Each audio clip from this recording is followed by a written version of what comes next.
ইঁদুরের মতো দেখতে এই প্রাণীটির বৈশিষ্ট্যই হলো মৃত্যুর আগ পর্যন্ত শারীরিক সম্পর্ক করে যাওয়া। শেষ পরিণতি মৃত্যু জেনেও খাওয়ার সময়টুকু বাদ দিয়ে 14 থেকে 18 ঘন্টা মিলনের জন্য পাগল হয়ে থাকে এবং করতে থাকে। অবস্থা এমন খারাপ হয় যে কোনো সঙ্গিনী খুঁজে না পেলে এরা একা একাই কাজ ছাড়ে। বলছি ইঁদুরের মতো দেখতে এই প্রাণীটির কথা, নাম অ্যান্টিচিনোসর।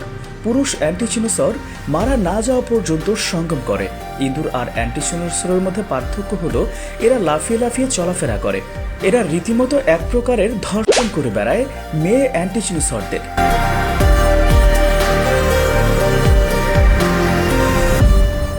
ছেলেটির হাত থেকে বাঁচতে যেন কিছুই করার নেই মেয়েটির। পাক্কা লম্পটের মতোই লালসা মেটানোর পর মেয়েটিকে ফেলে অবলীলায় অন্য পথে হাঁটা ধরে ছেলেটি।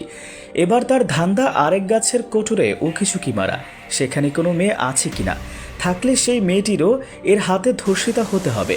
অবশ্য সঙ্গমে যদি স্বেচ্ছায় রাজি থাকে তাহলে তো কথাই নেই।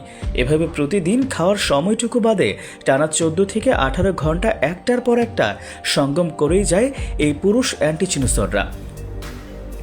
অ্যান্টিচেনাস গোত্রের জীবন সংক্ষিপ্ত এবং যৌনকেন্দ্রিক। 4 মাসের কৈশোর তাদের মায়ের বুকের দুধ পান করার পর প্রজাতির পুরুষরা দ্রুত বড় হয়। প্রায় 11 মাস বয়সে তারা নতুন শুক্রাণু তৈরি করা বন্ধ করে দেয় এবং তাদের মজুদ শেষ করার জন্য এবং সপ্তাহব্যাপী সঙ্গম অভিযান শুরু করে। একটার পর একটা মেয়ে অ্যান্টিচিনোসরের সাথে পুরুষ অ্যান্টিচিনোসররা সঙ্গম করতে থাকে। একসময় এটাই তাদের মৃত্যুর কারণ হয়। কিন্তু পুরুষ অ্যান্টিচিনোসররা এমনি এমন করে না, এটারও বিশেষ কারণ রয়েছে। প্রতিনিয়ত তাদের শরীরে শুক্রাণুর পরিমাণ বেড়ে যাওয়াতে এমন আচরণ করে এই পুরুষ অ্যান্টিচিনোসররা। এজন্য শীত বা বসন্তের শুরুতে তারা সঙ্গমের জন্য পাগলের মতো আচরণ করে। আর ঠিক এই কারণেই মাত্র 1 বছর বয়সেই বুড়ো হয়ে যায় এরা। এরপরেই শুরু হয় প্রচুর পরিমাণে শরীরের লোম ওঠা, চলছে রক্তক্ষরণ এবং সারা শরীরে বিভিন্ন রোগ বাসা বাঁধতে শুরু করে।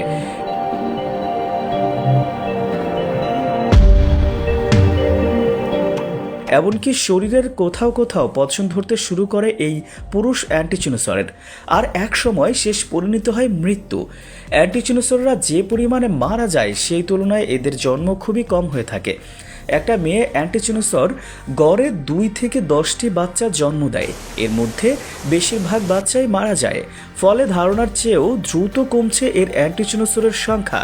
কে জানতো এই লাগামহীন কাম তাড়নায় পৃথিবী থেকে বিলুপ্ত করে দিবে এই অ্যান্টিচিনোসরকে। অতিরিক্ত কোনো কিছুই যে ভালো নয় তার উৎকৃষ্ট প্রমাণ এই অ্যান্টিচিনোসররা।